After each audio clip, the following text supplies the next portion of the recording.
Welcome, everybody, to another episode of the From Adversity to Abundance podcast. I'm your host, Jamie Bateman, and I'm thrilled today to have with us Sharon Tasman. Sharon is an attorney and a mentor, and she is the founder and partner of HT Biz Law. She's been an attorney for over 30 years, even though she's only 29 years old. Sharon, how are you doing today? I'm doing great. It's the wonder of time travel. We age backwards. Absolutely. We're going to get into some technology, and maybe you've invented that technology or something. Um, but yeah, talk to us a little more. Obviously, you know more than I do about what you're up to today. Talk to the listener out there who's unfamiliar with you. Who are you and what are you up to today? So, as you said, my name is Sharon Tasman, and I've been a technology, business, and life sciences lawyer for more than 30 years. And it does shock me every time I say that. And for the last 10 years, I've actually had a small firm that I founded after working in big law and big corporate for the first 15, 20 years of my law career.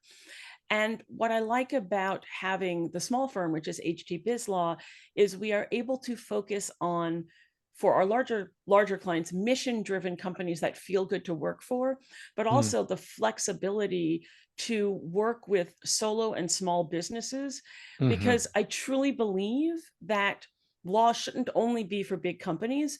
It's more important the smaller you are because you can't afford to take as much risk. So my personal mission is to make law not scary and to help solo and small businesses realize that contracts are their best friend. Love that. That's really good. Yeah. So you're able to provide you have more control over who you work with than you did 10 years ago, it Oh, sounds for like. sure. And And the you're here rates to, too, and the rates. oh That's the yeah, key. sure. Absolutely. No, and our listener out there is primarily an entrepreneur or budding entrepreneur who, I work with attorneys all the time, and so I definitely see the need for sure.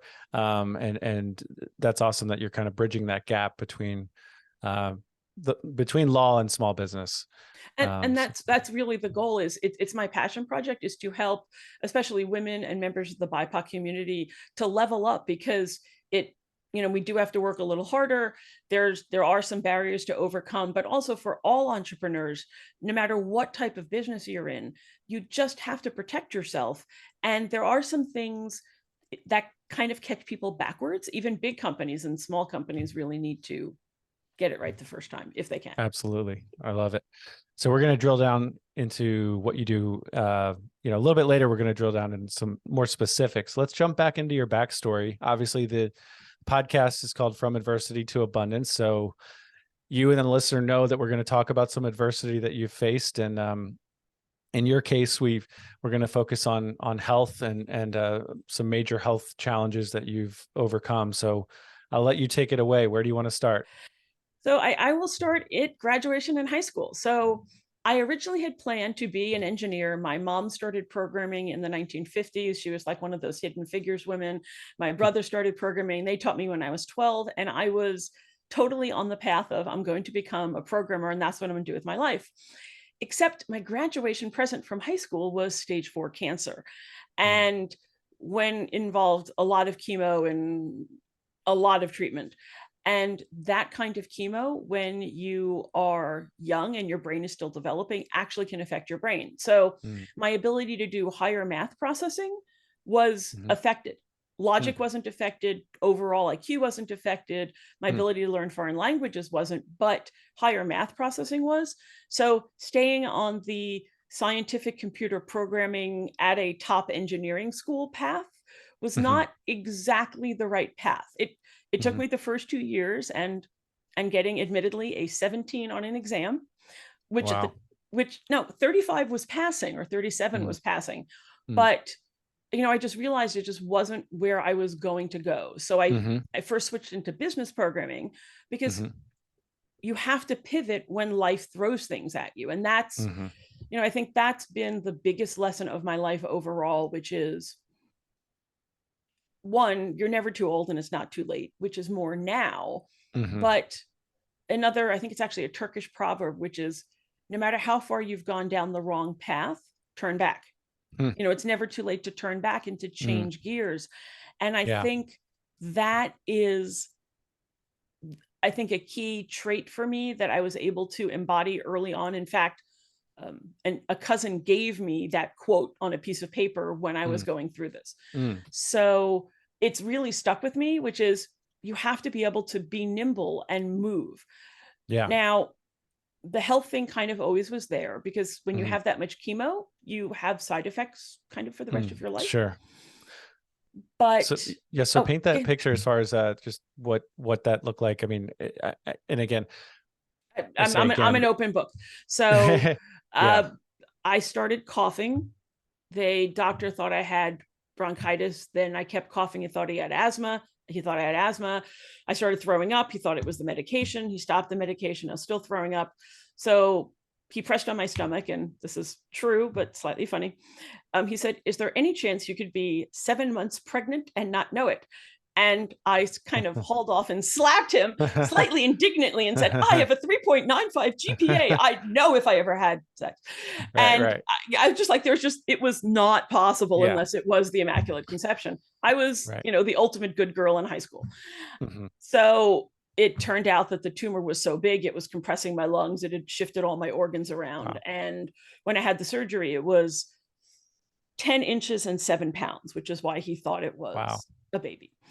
So Wow. that, yeah, I ending up having a year off before I went to school. I Mm, had chemo. I was in the hospital for weeks at a time.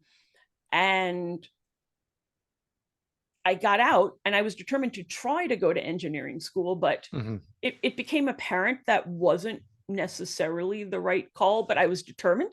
mhm, And I still think of it as my alma mater. It just, mm, that much chemo. And back then, sure. the side effect drugs basically were things that knocked you out. And it was like being on not narcotics, but Yeah. tranquilizers almost all the time. I And it see. takes time to get out of your system.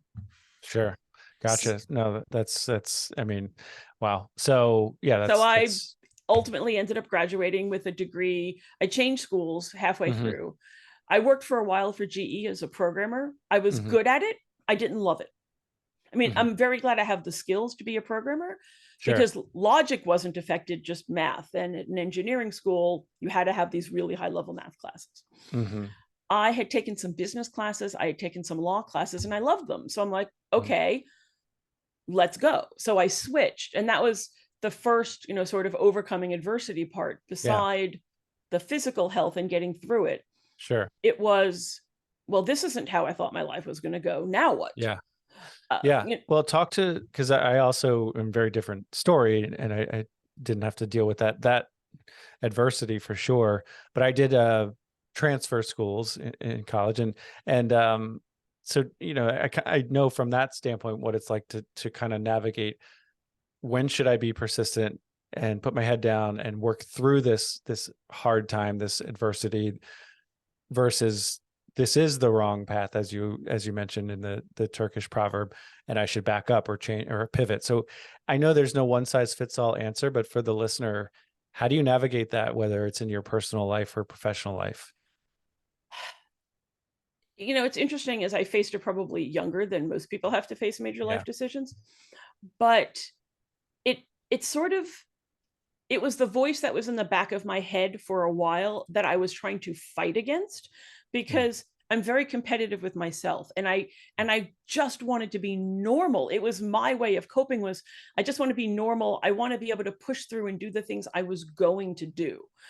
yeah. And it took a couple semesters, and in the last semester, the I was there 2.5 years, is what did it for me. Was I got this 17 on an exam, Hmm. which was the best I could do, Hmm. which was really shocking to me because I had a 99 average when I had math in high school, and now I Hmm. had a 17, and Gotcha. I couldn't do better. Yeah. And I cried a lot for a Hmm. couple months because Hmm. it really at that point hit me. And it was, what do I do? Right. I went to work for a few months through a co-op program, still stayed up at college, and thought about the classes that I had had. I had had a business law class, and it just made sense. Hmm. And I Hmm. liked it. And I went, well, okay, I like this. It makes sense. I had an A in it. I'm Hmm. good at it. My dad was in Yeah. business. So I knew that I didn't need to stay at a top engineering school if I was going to be a business major. So I looked around. My parents were in Maryland. University of Maryland is a great school. So I transferred to University of Maryland and went into business, but also still kept doing the computer classes. So I ended up with about a degree and a half, but split Got it. between business and computer science, I which see. in the end was a great combination. Sure. Yeah. And then I went to work again, this time for IBM, and I went, yeah, no, still don't love it. Yeah. Went to work for MCI, went, no, still don't love it. And I went, again, sitting down and thinking. And part of it really is, it's paying attention to that little voice. If you let yourself get quiet, and I realize I'm about to sound woo-woo and a little zen, which is never who I used to be, but I am now. It is, you have to give yourself the space to hear the voice, to know when it's time to change. Yeah. You might That's fight really against it. And I did fight against it for a while, but I got reminded of no matter how far you've gone down the wrong path, turn back. Yeah, that's really good. That's great advice. And it's very easy for, especially the entrepreneur out there, not to take time or to create that space. I read a book about, I forget what it's called, but creating that intentional space for thinking, like actually blocking off on your calendar time to think. And I can't say I've executed that well, but that creating that space is critical, to be able to reflect, because how else are you going to look at the big picture to make those high level kind of strategy decisions that are actually more important than how do I put out this fire today? And actually, over the last couple of weeks, I've actually been coming back to exactly what you said, is I'm not giving myself enough space. The realizing that I'm not doing the thing I need to do as well as I should. So I've been saying, okay, now in the middle of the day, I just need to take 15 minutes, turn off the electronics, go sit, leave my office. Maybe if it's a nice day, go for a walk outside, no headphones, no phone, no music, and just listen to myself. And it's almost not even active listening. It's if you just let your mind clear, the answers are there, especially as we get older, we've experienced enough. It's just, you have to give your brain the space to pull the things together from different parts of your body. And that's really what intuition is. It's your brain making the connections on information that may be stored in disparate places in your brain and pulling it all together. That's really good. I did a pivot, 4 years ago when I said, I really want to focus more on helping solo and small businesses. How can I do that more? I did the same thing when I said, I need to rebrand the name of my law firm. It was the Health and Technology Law Firm. I always did business law, but it wasn't obvious. So when I added this focus, I knew that I needed to do something. So it was elevate the business part to make it more obvious and to move with the times. Yeah. So that really is the thing, which is, once I realized, programming, I worked for a couple different places, knew it wasn't for me. I was good, but it didn't make me go, yay. I said, okay, I had some more law classes as part of my undergrad, went to my labor law professor and I said, would you by any chance write me a reference for law school? And she cracked up and she said, well, I always knew you'd be a lawyer. You were just fighting it.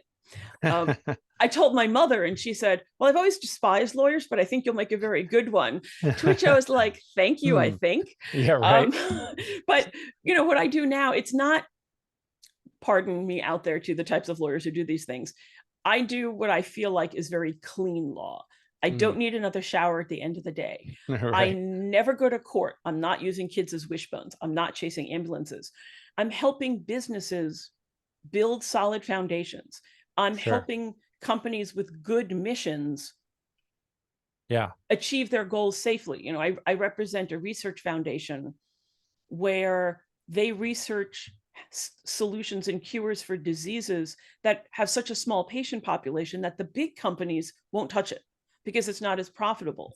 So a bunch of guys from the FANG, Facebook, Apple, etc. Mm-hmm. One of their daughters had one of these diseases, Mm. and he got all of his friends to help him start a foundation. And I'm Mm-hmm. very excited because they're getting ready for clinical trials. So it's like something that feels good at the end of the day. Mm-hmm. And I could never have done it working in big law. Sure. Big law, again, knowing when to change. Yeah, Big absolutely. law was hugely valuable to me. You don't learn how to be a lawyer in law school. You learn how to Right. learn. Right. When you go to a big law firm, the Yeah. training is extraordinary. And I loved it, but I also knew that listening to the voice, over time, rates rose. Clients had to get bigger to match the rates. And you become a strategic missile. That wasn't for me. As you can tell, I'm very shy and I'm not outgoing at all. And I don't like people. Sarcasm. I missed when I was a younger attorney and my rate was lower. I could work with a client over a longer period of time and really get to know them. Sure. And which enabled me to head things off at the pass because I could see things coming. So yeah, I get that. I started my own practice because that gave me the control. Sure. I love that. Yeah, absolutely. We had an attorney on the show recently, Seth Bradley. Don't worry, he's not a competitor. It's different type of. You know what? There's enough of work for everybody. Yeah, absolutely. But he spoke similarly about his I guess big law. He's a securities attorney, but you know, his experience at the big law firm gave him a lot of valuable tools and learnings, if you will, that he's now, you know, using in his own practice. So, but although in a bit, I want to talk more about the transition for sure, you know, professionally, because I'll make a blanket judgment, you know, not all attorneys make great business people. And so I'm curious to get some insights there from you. Before we get there though, let's talk, I know you've dealt with some more health related challenges within your family. Let's talk about that a bit. Absolutely. So in my family, we're evidently mentally genetically blessed, but medically genetically cursed. I come from a cancer cluster family, although I was the first. My father got cancer and passed, and then so did my mother, which that part wasn't a surprise. It's very difficult to manage that while working. For my father, I was still at big law. When my mother got sick, I had gone to a client for a couple of years to see if I liked that side of things. And then I had decided to open my practice. You know, one of the pieces of advice I always give people who are thinking of starting their own business, you know, making the leap from an employee where you have someone who takes care of taxes and all those things to employer. When you're a solo, it's all you. Sure. And what I tell people is you really should bank about a year's worth of salary and living expenses before you make the leap. Whether that means, you know, starting your job at night while building savings, your new job, while you still have your regular day job, or just putting every spare penny you can into savings so you have that 1 year cushion. And fortunately, this was a case of I did as I said, not just, you know, do as I say, not necessarily as I do. I did the right thing too, because I started my law practice. And then about a month later, my mom went out of remission and got cancer for the 4th time. Wow. In 3 years. So I ended up pretty much not working at all. For the first year I started my law firm. Wow. Which is not how anyone should start a business. No. But you just don't know. You don't know what the future is going to hold. And I had put away almost an entire year's worth of living expenses. I mean, I worked a little bit. Maybe I worked 10 hours a month. Maybe. For the first year, which is, it's not at all what I recommend. It's I don't recommend starting, and this is true. And I don't mean to be glib about it. I don't recommend starting a business when somebody then gets sick. You never know. I had a clue it was possible because my mom had relapsed before, but I knew I needed to make the change. When I made the change, I was able to protect myself. But if there are people listening and you are in the middle now of a family health crisis or some other crisis, hold on to your current job. That's good advice. If you are really desperate to start this second career, started as a side hustle, because you need the guaranteed income while Hmm. you're dealing with health issues, whether it's a parent, a child. And for people in their 30s and 40s, it's the sandwich generation. You typically have kids and parents who are getting older, Hmm. and you Yeah, have those responsibilities on both sides. absolutely. Having that guaranteed paycheck is a good thing, Absolutely. because I you agree. don't want to add that extra stress of, Yeah. oh, where's the money going to come from? Right. And then you're stressed, and then you're not as good of a caretaker for your loved one, et cetera. It, bleeds into other areas of your life. Yeah. I can, yeah. My mother-in-law was sick for years. She passed as well. And my wife, I mean, was, it was, very taxing on my wife and her sisters and the whole family. Um, just from a time and energy standpoint, let alone the emotional side of it. Yeah. And so, yeah, I can't imagine my wife starting a business during that time at all. I So didn't intend that's to. great advice. Yeah, right. No, hindsight's 2020, right? Yeah, hindsight's Um, 2020, but I and think that that's great happened one other advice. time in my life. Yes, the What's hindsight that? being 20. Oh, So after my mom passed, after I dealt with the estate, because I only have one other sibling, and my mom was mhm, an only child, and my sibling is not local at all, so I was the only local child. mm, Um, After I recovered from my body failing after mm. all of that stress, I ended up, from the stress of dealing with my mom and trying to start a business, I ended up in the hospital twice in 1 year with sepsis, because Wow. my immune system just collapsed, Sure. because I did not follow the number one rule, which is, and I know the rule because I Yeah. mentor patients and families on this, which is the caretaker must take care of themselves first. Sure. I did That's really not. good. I did not. I ended up in the hospital twice. So after I recovered from that, recovered from dealing with my mom's estate, I went back to what has been my passion my whole life, which is dancing. And Okay. I used to go swing and ballroom dancing about 5 nights a week for the decade leading up to my dad first getting sick. And then from when my dad got sick until my mom passed, I didn't dance at all for almost 10 years. Maybe I went once a year, maybe. Okay. Hmm. And I missed it. And I hadn't done anything for me because I had been the good girl. I did what Hmm. society expected. Yeah. And I found a new dance coach and dance partner. And I might have, for a year or two, been more of a dancer than a lawyer. Just I just might have, which in itself wouldn't have been a problem. But then, of course, the pandemic hit right after. I'm like, oh, well. Uh, so, Right. again, fortunately, I had rebuilt some of my savings, Yeah. because then when you have the pandemic, Yeah. you never know what's going to happen. Sure. And especially with everything that's going on for people out there, unfortunately, COVID seems to be around for a long time. Yeah. Right. It's never going to leave. It's constantly mutating. And unfortunately, there'll probably be something else after that, which Yeah. is, you just have to be prepared, because you never know.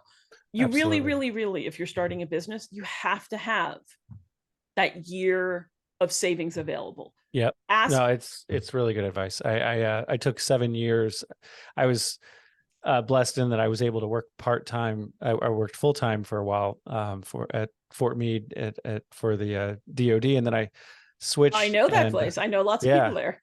gotcha. And from 2015 through 2022, I worked part-time. And this is, even within the federal government, it's one of the few places you can do this, at least as far as I know, Mhm. and still keep your benefits. Now, so I just simply say that to say I had that option. And I mean, that was my way of building my businesses, on the side, and, in a more methodical and slow fashion, basically. But it's the same, result of having that cushion and that ramp Mhm. up. Don't just rip the Band-Aid off and jump in. I mean, everyone's situation is different. Some people, that's what they need to do, or they'll never do it, maybe. Or But you don't have a choice because you got fired. absolutely. That's exactly what happened with Seth Bradley. He got fired and he was like, "Oh, I guess I need to open my own firm here." But that's a separate story. Um, so talk to us, as far as the last. Okay, so you started your business 10 years ago, is that right? 2013. Okay. So, and then kind of talk to us over the last like 5 or 6 years of your business. What does that look like? So Obviously things always slow down for everybody at the beginning of the pandemic. Yep. Fortunately, my clients were used to me not being face to face. I have pretty much been remote or dealt with clients that I've never met my entire career, because I have clients around the globe and I always have. I've had clients in Singapore and France and Ireland and South Africa, all over the United States. So people were used to not meeting me. The Mm-hmm. one thing that really changed with the pandemic was it used to be that clients just wanted phone calls. When the Mm. pandemic hit, everybody decided they had to have Zoom. Right. They'd Yep. never met me before, but now all of a sudden, because people were doing it socially, like, oh, let's Yeah. Zoom. I'm like, okay, Yeah. fine. Yeah. I never got rid of my suits from Big Law when I was in the office. They're in a closet in my office. Mm-hmm. So I look like a lawyer whenever I need to. Right Right. now. Right. But the interesting thing is, even as the pandemic has sort of wound down, everyone's still Yeah. on Zoom, which is fine Yeah. because I like seeing people. It's nice to see who Sure. you're dealing with. So that's been one change, is all of our practices have become video, not just email Sure. and calls. Yeah. But, as I mentioned, I've been really focusing on helping solo and small businesses. I still have my Yeah. larger clients. I mean, now my clients are in the 5 to 50 million range, as opposed to the 200 to a billion plus Yeah. range. So get specific with sort of your ideal client and what services you provide. We've talked around it a little bit, but what is it you actually provide as far as legal services? So what I provide falls into two discrete buckets. Yeah. For larger businesses in the 5 to 50 or even 100 million, those Mm-hmm. are typically where I'm providing technology or life sciences, biotech kind of deal advice, Okay. research agreements, clinical trials, developing software licenses for them, client agreements, user agreements, software as a service, and counseling around all of those things. For the smaller, the solo and small businesses, the Mm-hmm. startups or the ones that are growing, I provide a lot of advice through all my social media channels. Mm-hmm. I'm not as good as the marketing part of me should be, in that I really want to genuinely help. So, Mm. you're supposed to teach Yeah. the what and the why, but not the how. My Mm-hmm. problem is I tend to teach the how, Yeah. because I truly want to help. Sure. And it really is a passion for me, because I genuinely believe that having the right contracts as a Mm-hmm. solo and small business is even more important. So I work with businesses to set up as an LLC, because Mm-hmm. you don't want to be operating under your own name. If you Sure. operate just under your own name, there's no separation between you as a person and you Yeah. as a business. So if your business gets sued, all of your personal assets are at risk. Mm-hmm. And Yep. given the barrier to entry of about $300 to set up Right. an LLC, it's a Right. no-brainer. Right. Unless you're in California, but Unless you're in um, California. In no, most you're right. states, it's $1 to Absolutely. $300 in most states. Yeah. And I work with a lot of the initial suite of agreements that you need. Mm. And I kind of write myself out of a job, but Mm-hmm. I believe in build it once, use it 100 times. So Mm-hmm. having your own client services agreement, and no matter what type of services you're in, you Mm-hmm. want to call it a consulting agreement, a web agreement. Mm-hmm. So I help businesses set up their client agreement so they can get money in without having risks that come with signing what a client puts in front of them, or just something they've grabbed on the internet, because Mm-hmm. Yeah. a services agreement may look the same on the outside, but Yeah. there are significant differences between drafted for a client and drafted for a consultant.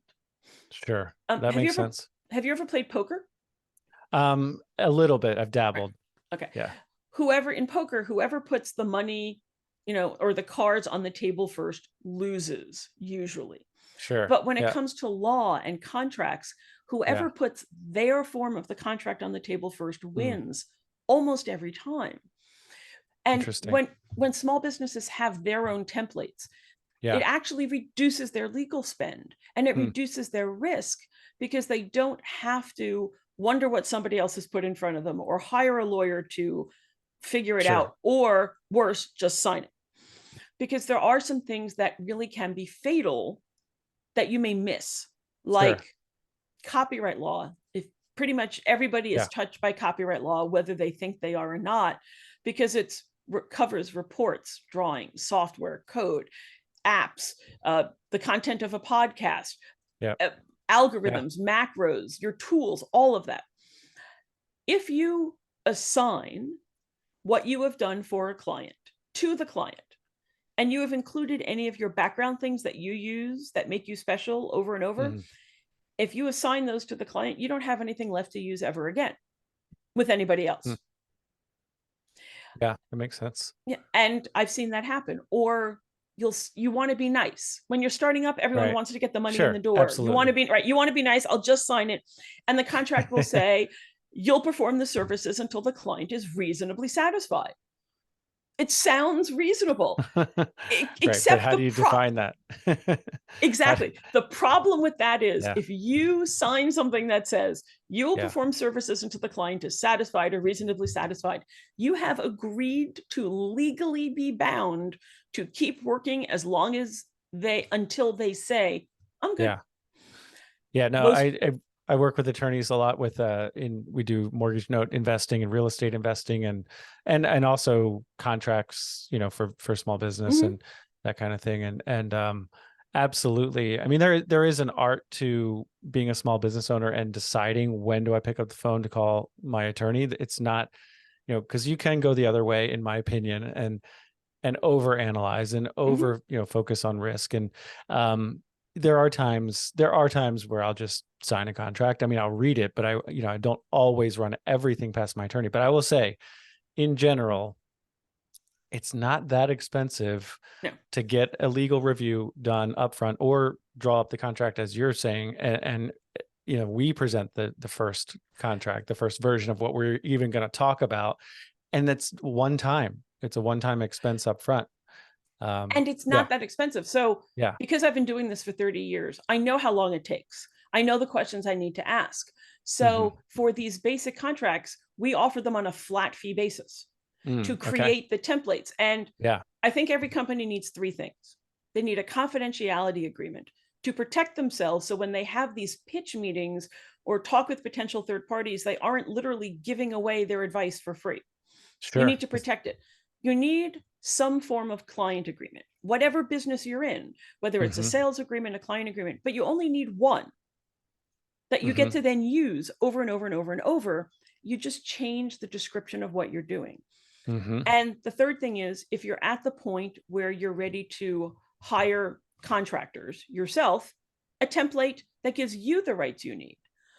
So we create packages that include like those three agreements, or we do a website protection package that is your terms of use, your privacy policy, any disclaimers for your business to protect your presence on the web. And we do it all on flat fee, and it includes training. And that way businesses know upfront what it is. But I completely understand people. The goal in the beginning is you have to get the money and you have to get the money and you have to get the money in. If you only did one thing, okay, two things, a client agreement and your confidentiality agreement. I have literally seen people, because of the until the client is reasonably satisfied language, I've seen people literally have to do more in free services because the client kept going, no, can you change it? Can you do this? Than the original contract value. Right. Okay. And Wow. like twice.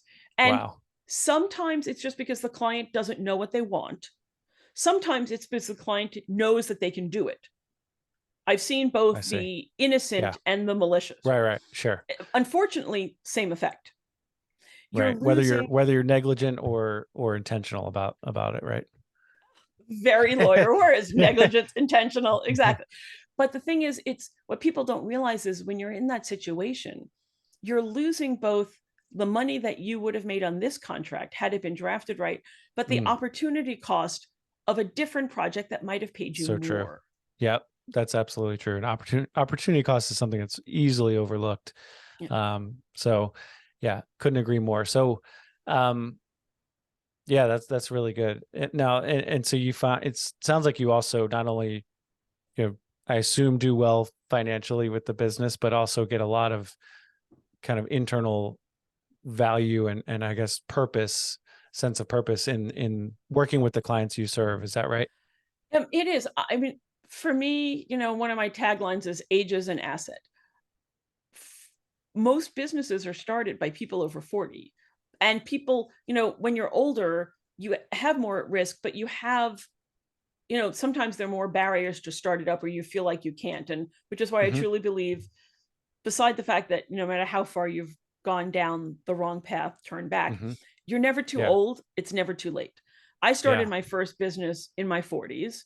I and every time I've set up a company, it's been an LLC Hmm. because I want to protect myself. Hmm.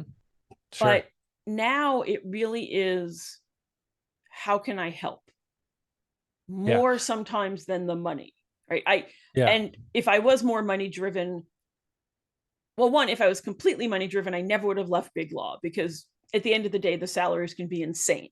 Sure. You have no Absolutely. life, but boy, are you well Yeah. compensated for having no life. Sure. What That I makes love, sense. what I love about having your own business is it gives you flexibility. Yes. It gives Absolutely. gives you flexibility, and these days, have laptop will travel, right? Absolutely.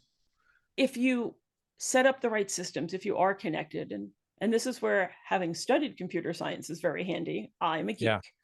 I freely admit it. I may not look like one, but I am a techie geek. I love Star Trek. I love Star Wars. I love my laptop, my iPhone, my Fitbit. I don't even Yeah. know what laptop number I'm up to at this point. But and every business has its own computer for tax purposes. Each, Oh, different wow. offices, different computers. But I love having the flexibility. I'm still ballroom dancing, competing. Mm. I'm not as crazy as I was, because there's the time in your life when you're all about work, and then you take the Yeah. break and you maybe play a Yeah. little Yeah. bit too much. And now it's Sure. balance. That's good. Yeah. I mean, so talk about that. And I want to touch on the marketing thing again as well, but talk about the importance of dancing in your case, but just more generically, hobbies or interests outside of your professional life, especially when it comes to being an entrepreneur. Uh, and it can be hard to do, but you absolutely have to do something beside work. There are days when I'm at my desk till way too late. My fiance's at his desk until way too late. Hmm. And it's not healthy. It's like literally physically not healthy. For Yeah. me, ballroom dancing is like the best possible combination, because it is music and art and movement Hmm. and social, because I'm with my dance Hmm. partner, not my fiance, just my dance partner. Hmm. um and it also fuels a little bit of my competitive drive, and Mm. I'm a girl, so who Hmm. doesn't love a dress with 5,000 rhinestones on it? So my Sure. my competition dresses are great, but it's something Yeah. I love, and Yeah. it's completely the opposite of what I do. What Hmm. I do is sedentary, and if I don't set my timers, all of a sudden it could be 4 hours and all I've moved is my fingers. So Yeah. I try to set timers to remind myself to get up and just run around the Sure. room for 5 minutes. Sure. Yeah, that's good. And but it's finding something that takes you out of your job, that Yeah. puts joy in your life. It's got to be something that's pure, unadulterated joy, Hmm. because life is too short.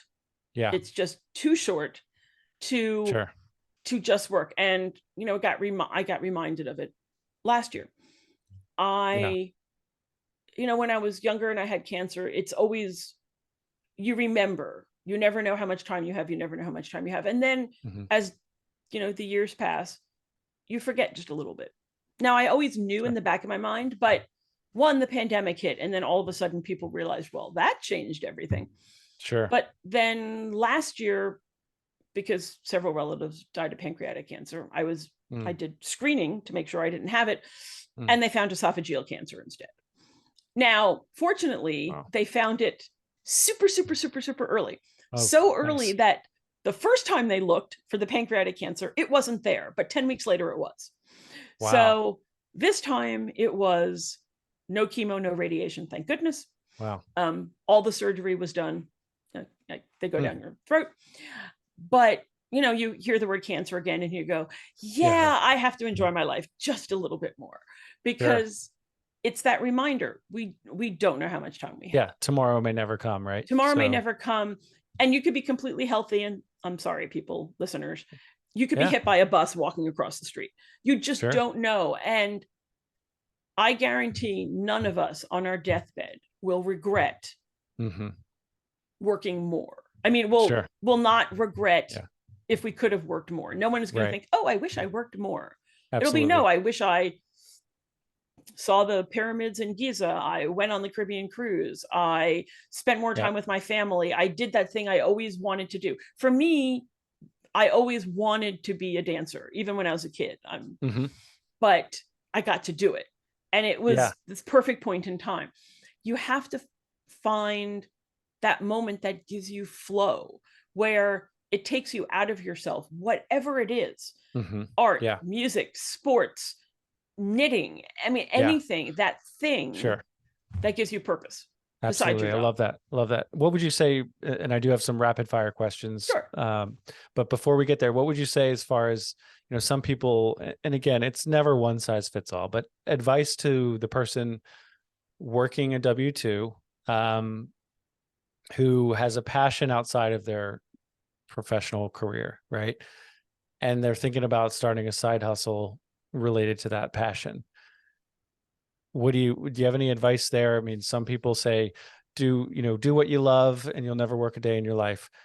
The other extreme is, hey, leave that passion alone. Don't try to make money from that passion. You're going to ruin that hobby and that fun thing. So anything you can add there?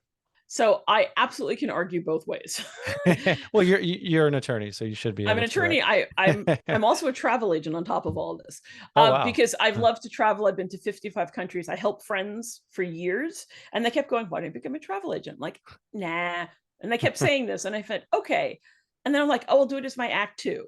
But then I started doing it sooner, and this was something I love more than anything. Hmm. But so I can speak to experience on this, Yeah, both with yeah, the yeah. dancing and the travel. The travel, it it was more fun just helping friends just because, Hmm. than Okay. running it as a business. Now I do have it as a business. I have a couple Yeah. agents who work for me, Uh-huh.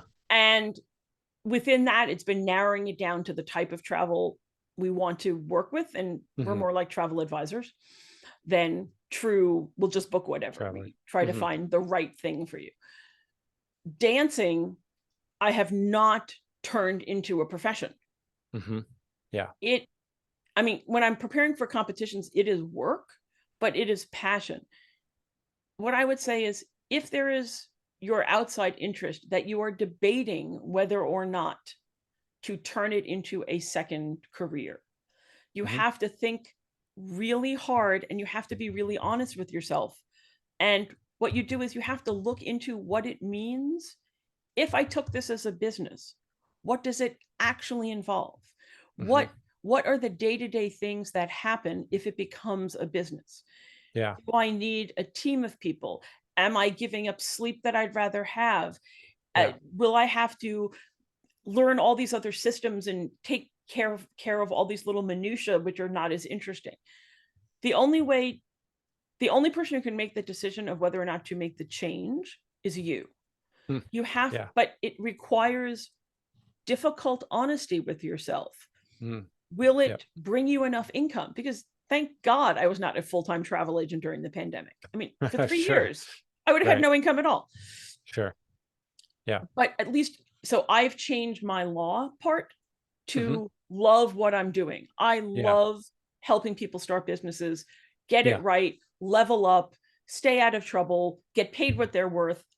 That fuels me. Sure. I'm writing a book about Love it. that. Yeah. Okay. It'll come Nice. out in 2024. It's going to be, in Okay. fact, called Age as an Asset: Surviving and Thriving as a 40 plus Entrepreneur. Awesome. Love that. Yeah, part memoir, part how to. But you have to figure out whether, one, that hobby can realistically become a Yeah. career. Well, Not, then I think that's a key point, is if people just, they don't, not everyone, but oftentimes people are really only focused on themselves and, hey, what's going to make me happy? What do I love doing? Which is fine. I have no issue with trying to be happy.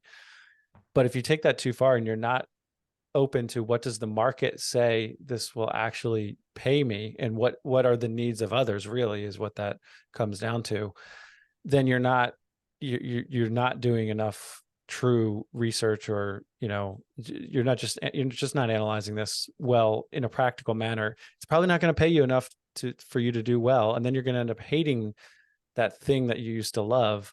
So yeah, you're absolutely right. I mean, and again, everyone's situation is different, of course, but that's great advice. What have you found, before we get to our rapid fire questions, what have you found to be the most challenging part of running a business? I said I'd come back to this and I almost forgot to, but transitioning from big law to running your own business, what's been the most surprising thing maybe from a difficult standpoint? Two things instantly come to mind. One is, when you work in big law, you have a secretary, a marketing department, an accounting department, a finance department, and a cleaning department, and a kitchen. Right. And they'll even often have concierges, and you can drop your dry cleaning off, et cetera, et cetera, et cetera. You go from coddled and swaddled, yeah, to you do it all yourself. Sure. Because at the beginning, you can't hire all of those people. So now I have an assistant, virtual assistant. I have an assistant offshore, handle some of the tech stuff. I have a marketing person. Got it. I don't have a secretary. I type fast, and so much is done online. You don't really need one. But everything else, you don't, I'm the one taking my clothes to the cleaners or doing all the cooking, right? It's, you go from coddled and swaddled as an employee, depending on the company, to it's all you. Sure. It's all on you, and your family is not going to necessarily understand the difference and the impact and how much more time it's actually going to take you to spend doing all these other things that you didn't have to worry about before. That's one. Very true. Very true. And the second thing is, you're going from a steady, stable paycheck to this. Up and down, up and down. And chasing clients to pay you, which you never had to do. Because when you work for somebody else, you get paid. I mean, unless the company that you work for is in financial straits, you as an employee get paid on time, like clockwork, whether or not the company's clients pay, whether or not their products sell this much or that much, or a vendor is late or whatever. You get paid on time. You know exactly what it is. So when you're self-employed, no clue. There's a lot less stability and consistency with the financial picture, and there's a lot more responsibility on you as than there used to be. But it sounds like in your case, and I can say in my case for sure, that it's still worth it. The flexibility that you get is worth it. You just have to get comfortable with being uncomfortable. I love that. But it's true. I was doing jujitsu until the pandemic, actually, and that was my biggest takeaway from that experience. Was just that's really the biggest lesson there, is just you've got to be the best jujitsu players, as they call them, are very comfortable being uncomfortable, and they're fine with it, So that's a very good life lesson. Yeah, I mean, with ballroom dancing, there's always one toe that's broken or one toenail that's coming off or coming back. I mean, you just have to get used to that. Yeah. Sure. All right, let's get some rapid fire questions, and then we'll get out of here. Okay. What is one thing that people misunderstand about you? It's a tough one. I'm not going to lie. No, something people misunderstand about me. That sometimes my very extrovertedness might come off a little bit as flighty. I'm not. I'm the opposite of flighty. I'm 100% a good man in a storm, but I'm very extroverted, and I like talking to people, so it can come across, I think, a little wrong sometimes. Got it. What is one of your biggest failures or regrets? Just something you'd like to do over if you could. Not get cancer. You didn't say it had to be in my control. Fair. That's fair. If you could go back and give your 18-year-old self some advice, what would that be? Oh my God. I was in the middle of chemotherapy. Well, okay, let's go. Maybe it gets 22 better. if you want to. It gets better. It gets better. It gets so better. Time is on your side. It gets better. Got it. Yes. All things work out. It's my favorite fortune from my fortune cookie ever. All things work out for the best in time. Love that. If you could have coffee with any historical figure, who would it be? Albert Einstein. Smart answer. If you were given $10 million tomorrow, Sharon, what would you do with it? I would not immediately retire. I would not tell anybody. I would hire a very, very smart accountant. I would put the money in a trust. It's kind of like, what do you do if you win the lottery? I actually know the answer to that one. I would allocate a certain amount of money to take a few friends on vacation every year, because it's important to spend time with the people you love and care about. And I have a core group of friends that are family to me. I come from a very small family. So they are my family. Love that. I would hire a chef. Nice. Come once a week, cook a bunch of meals for me. That's great. What is a challenge that you're facing in your business today? Getting clients to pay on time. Okay. That one never ends. It just never ends. I'm actually moving a little bit more toward a pay upfront model because of that. Got it. If you could start a business tomorrow, what would it be? Money's no object. Yeah, absolutely. You got your $10 million. I got my $10 million. If it wasn't for the pandemic, I said I'd open a professional ballroom dance studio because I love dancing that much. But I would something to do with dancing. Gotcha. I would open a business, something to do with dancing. What is a book or two that you can recommend? We may have covered one or two already. Okay. I truly love the book Illusions, The Adventures of Reluctant Messiah by Richard Bach. It is not religious. It's actually not religious. It's a little bit mystical. I'm surprised I list that, but I do. Almost anything by Shakespeare. I love Shakespeare. Nice. I know I go from one end to the other. Hey, yeah, you've got a lot of areas of interest and expertise for sure. Those are two books I've not heard on my show yet. So kudos to you. What is a topic or a question that we have not covered that you'd like to? What made you branch into podcasts? Oh, man. So I was asked to be a co-host on a show a few years ago. And truthfully, so Chris Seveny,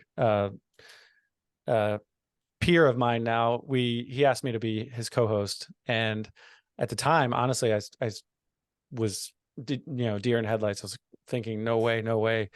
Because I'm not quite as extroverted as you are. But I said, I knew that he was a leader in the space and he had been a mentor to me. And I just knew that it was the right thing to do. So I just said yes.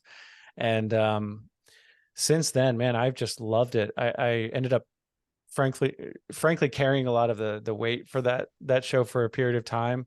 And that's not a slam on Chris. He's done a ton of awesome things. And I'm very thankful for that opportunity.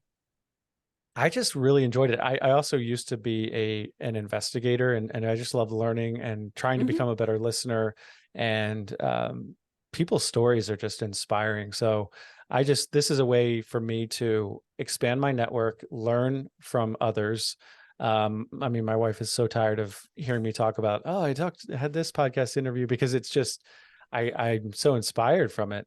I am drained by the incessant Zoom calls, if I'm being honest with you, but it's a ton of work and I haven't truly monetized it, but I'm answering, this is obviously not rapid fire.